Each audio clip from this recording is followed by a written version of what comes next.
Welcome to Adams Athenaeum. Let's take a look together through the news and records of our times as we try to shed light upon the unvarnished truth. Thanks for coming back to listen to this episode where we're going to talk a little bit about whether or not Boston University is creating another strain of the COVID variant and how deadly that may or may not be. When doing my research for this episode, I first came across some headlines yesterday basically talking about how Boston University seems to be doing a new gain of function research involving COVID strains that involved mice or lab rats and may or may not have had an 80% kill rate, as they said. Wanted to wait till today to do my episode about this. That way I could kind of wait for some other mainstream sources that have professional journalistic integrity to do some research that I'm unable to do myself. But relying off their information, let's go ahead and take a look together at, we got, starting off, we're going to read from CBS Boston. This was posted by Christina Rex today, titled, Boston University Lab Did Not Create Deadly New COVID Strain, Experts Say. Reading into it, she says, have you seen the headlines? Started by a British tabloid and picked up by several national U.S. media outlets, they claim that a Boston University laboratory created a deadly new strain of COVID-19 with an 80% kill rate. But the allegations are simply not true. According not only to the Boston University researchers accused of the act, but third-party experts who explained what's really going on to WBZ-TV. Researchers at Boston University's National Emerging Infectious Diseases Laboratories, or NEIDL, have been at work researching COVID-19 since 2020, when they received a sample of the first COVID case recorded in Washington state. They work on research surrounding treatment, prevention, and how COVID spreads. The goal of this 2022 study was to determine why the Omicron variant of COVID-19 seems to cause less severe disease than the virus's original strain, and to figure out what component of the virus determined its severity. To do so, researchers compared original COVID, Omicron, and a version of the two combined, and this is where the misinformation about a new strain developed. But experts say this is standard. Quote, I think this was blown completely out of proportion, explained Dr. Daniel Karitzkis, the head of infectious disease at Brigham and Women's Hospital, who is not affiliated with the BU study. The type of experiments that were done are the type that essentially are done every day with COVID, and there's nothing at all unusual about this, is what he says. Okay. So maybe we should just take their word for it and call it a day. However, you know me, I like to listen to, I like to get my sources from more than just one place. I like to fact check as much as I can between a few different sources. So for example, I originally looked up about 7 different articles for this. Pulling it up for us, we're only going to talk over 2 of them because they basically gave enough information for us to talk about. So let's go ahead, switch over to this next article, which is going to be from MSN.com, I believe. NIH investigates Boston University COVID experiments amid controversy, written by Alexander Tin today. It says, I'm going to skip ahead just a little ways down in the article here because some of it we've already talked about. It says here, we've got, let me make sure, okay. So I make sure we were all reading it together. Federal health authorities say they are looking into whether the scientists should have sought their permission before undertaking research that could lead to a gain of function in the virus gaining new or enhanced abilities, which can be inherently risky.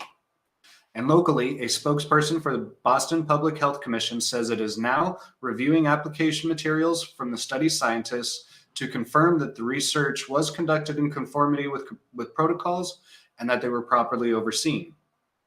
The commission approved a proposed research protocol submitted by the scientists in March 2020, the spokesperson said.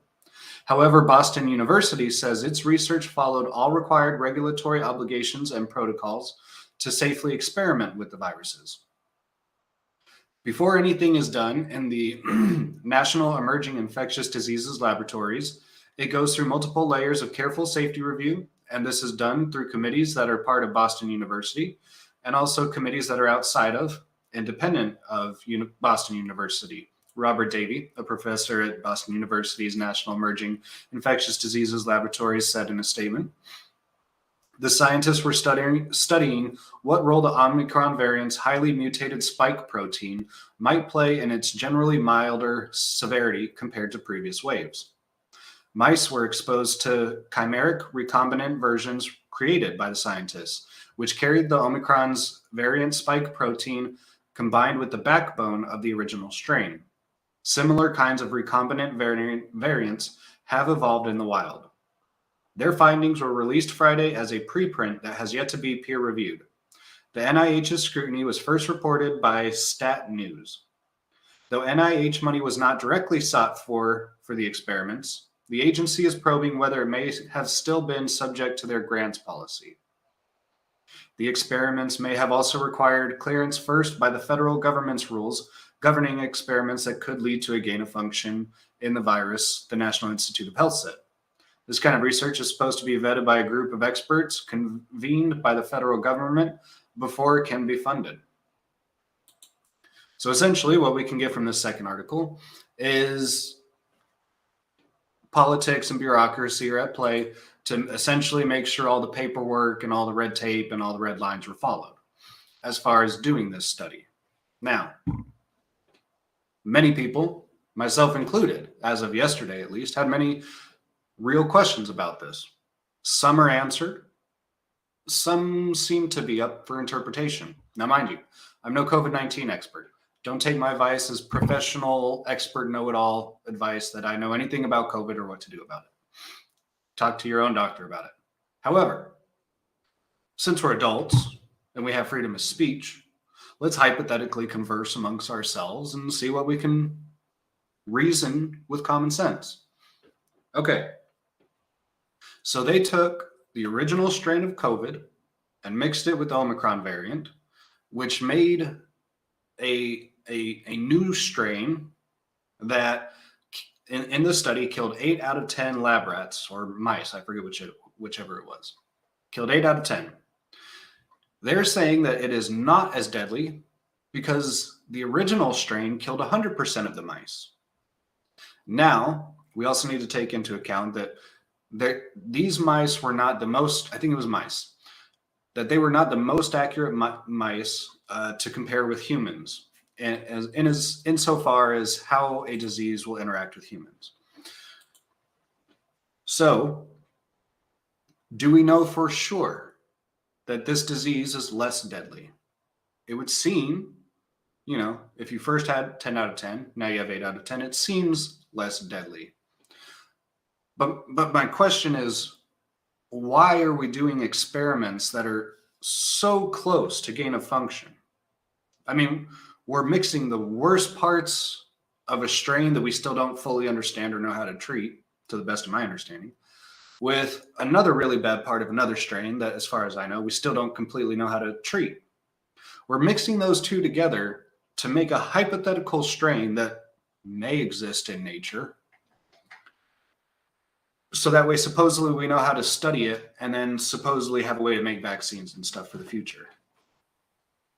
That sounds good in principle and in theory and in practice. The problem is you lost our trust. And it wasn't you lost our trust yesterday or 6 months ago. No. What's it been, 2, 3 years now? You lost our trust years ago.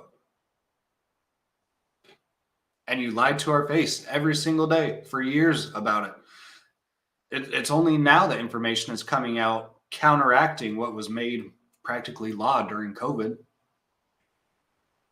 The experts that told us they knew what to do got so many things wrong. Let's admit it. We all know it. YouTube policies, social media policies. If you want to ban me, go ahead, but we all know it.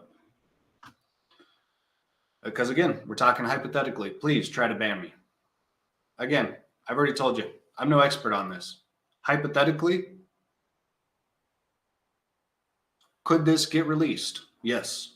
Now in these articles, I don't think I read this part out loud, but in these articles, they say that this lab is, I'm paraphrasing here, it's leak proof. We don't have to worry about an accident. We have better standards and protocols than most of the other places in the world, is what they said. That's great. And supposedly Wuhan was a very secure place, and yet it leaked. Supposedly Fukushima was a very safe nuclear reactor. And then what was it? A earthquake, the tsunami happened, and bad things happen. Bad things happen. You can't always plan for it, but you have to expect it to happen. I understand wanting to be prepared for the future, but didn't we learn from last time that just because we can doesn't mean we should? How many people did we lose last time? What was it? Millions, if you include around the world? Do we really want to play around with that kind of technology and make a mistake again? No. This is the kind of news that people need to hear about so that good journalists can do hard investigative work and call for accountability through Freedom of Information Act requests and other ways to get information to the public. So that way we can make informed decisions and actually know what's going on behind closed doors and closed universities. Not that you can't go visit. I think you get what I'm trying to say. So to summarize, no, it doesn't sound like Boston University is creating some super deadly COVID strain just under gain of function research. It would seem as though they're trying to do the right thing and think about the future, and that they probably had all their ducks in a row before they started doing these studies, and maybe some good will come from this. I'd like to believe that. Again, I looked up 7 different sites for this, so there's more than enough information if you would like to go out and learn more about this for yourself. There's only so much I can talk about and keep it a short enough video to be somewhat entertaining and relatively informative. So I'll leave it there. I appreciate you all coming back. I'd just like to give a reminder that I am out on Twitter, Locals, YouTube, Rumble.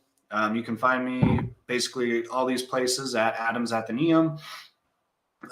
In some places, it just doesn't have the apostrophe after the S. I'm trying to expand my social media site just to get a bigger crowd, not a better crowd. I've got great 17 subscribers, let me tell you, but trying to get a bigger crowd, have a bigger influence. That way I can spread more news to more people before this upcoming election season. So if you like this video, please subscribe so that way you can be notified whenever I go live or make a video.